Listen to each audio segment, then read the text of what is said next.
अस्सलाम वालेकुम, मैं Tahreem Iqbal class 9 biology lecture number 35 के साथ हाजिर हुई हूँ। और आज के लेक्चर में हम टेक्सोनोमिक हायरार्की के बारे में पढ़ेंगे कि टेक्सोनोमिक हायरार्की है क्या बेसिकली। तो टेक्सा बेसिकली ग्रुप होते हैं जिनमें ऑर्गेनिजम्स को क्लासिफाई किया जाता है, जिनको हम टेक्सा कहते हैं। अब टेक्सा प्लूरल वर्ड है और उसके लिए सिंगुलर वर्ड निकाल देखते हैं तो वो टेक्सॉन होता है। बेसिकली टेक्सा क्या करता है, एक लेडर की फॉर्मेशन करता है और वो लेडर क्या कहलाती है, टेक्सोनोमिक हायरार्की कहलाती है। मतलब ये बेसिक हमें स्टेप्स प्रोवाइड करता है कि स्मॉलेस्ट से लार्जेस्ट की तरफ जाने के लिए, तो एक लेडर की तरह काम करता है। अब इसमें किंगडम जो होता है वो लार्जेस्ट टेक्सॉन है और स्पीशीज स्मॉलेस्ट टेक्सॉन है। अब किंगडम 5 किंगडम्स होते हैं जो हम बाद में पढ़ेंगे कि बेसिकली 5 किंगडम्स कौन कौन से हैं, बल्कि हम पहले पढ़ भी चुके हैं। एनिमल हो गए, प्लांट हो गए और प्रोटिस्ट थे, फंजाई थे, ये सब हम पहले प्रोकैरियोट्स ये हम पढ़ चुके हैं।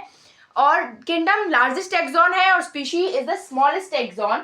अब इसमें अगर हम देखें तो जो किंगडम होता है वो लार्जेस्ट टेक्सॉन हो गया।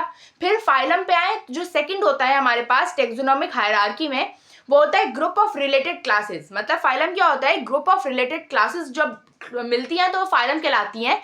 रिलेटेड मतलब उनके आपस में कुछ ना कुछ कैरेक्टरिस्टिक्स मिलने चाहिए। अब क्लास क्या होता है, क्लास होता है ग्रुप ऑफ रिलेटेड ऑर्डर्स, यानी जो ऑर्डर्स होते हैं उनको सबको आपस में जोड़ें तो वो क्लास बन जाता है। फिर ऑर्डर क्या होता है, ग्रुप ऑफ रिलेटेड फैमिलीज, यानी फैमिली जो आपस में उनके कैरेक्टरिस्टिक्स मिले उनको जब हम जोड़ते हैं तो वो ऑर्डर कहलाता है। अब फैमिलीज क्या होता है, ग्रुप ऑफ रिलेटेड जेनरा, यानी जो जेनरा है उनमें अगर रिलेटेड यानी इनके कैरेक्टरिस्टिक्स सेम है तो जब उनको हम जोड़ेंगे तो फैमिली कहलाएंगे। फिर जीनस क्या होता है, ग्रुप ऑफ रिलेटेड स्पीशीज, और स्पीशीज क्या है, स्मॉलेस्ट यूनिट ऑफ क्लासिफिकेशन है।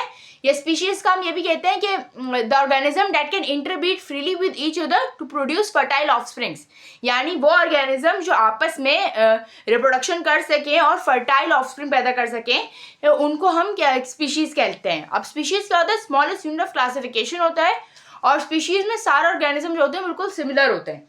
अगर हम एग्जाम्पल की तरफ जाएं इन सब की, तो किंगडम के एग्जाम्पल में क्या आता है, एनिमेलिया, जैसे हम एनिमल्स याद करें तो एनिमेलिया हो गया। फाइलम पे जाएं तो अगर हम एक फाइलम को चूज करें तो कॉर्डेटा हमने चूज कर लिया। वैसे बहुत होते हैं, मोलस्का होते हैं, आर्थ्रोपोडा होते हैं, या हमारे पास पॉरीफेरा होते हैं, इस तरह बहुत सारे फाइलम्स होते हैं। हम चले एक चूज करते हैं, जैसे कॉर्डेटा हमने चूज कर दिया।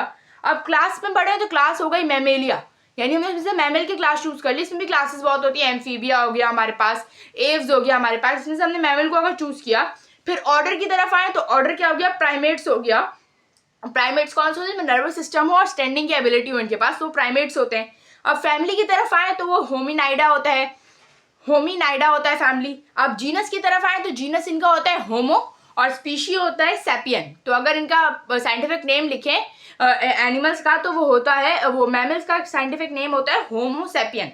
अब इसी तरह हमारे पास अगर हम किसी प्लांट की एग्जांपल लें तो किंगडम हमने प्लांटाई ले लिया।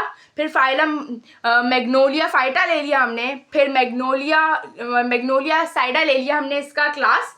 फिर ऑर्डर में फेबेलिस ले लिया हमने। फिर फैमिली फेबेसिया ले लिया। जीनस में पाइसम ले लिया और जो स्पीशी है वो सैटिवम है, तो पाइसम सैटिवम हो गया। यानी इस तरह अगर हम ये पी का था और जो पीछे हमने होमोसैपियन पढ़ा वो ह्यूमन का साइंटिफिक नेम था। तो इस तरह हम आराम से क्लासिफाई कर सकते हैं किसी भी ऑर्गेनिज्म को ए लेडर्स की फॉर्म में कि किस तरह उनकी किंगडम से शुरू हुए और हम किस तरह उनको स्पीशीज तक क्लासिफाई कर देते हैं। तो आज के लिए इतना ही, मिलती हूँ अगले लेक्चर में, तब तक के लिए अल्लाह हाफिज़।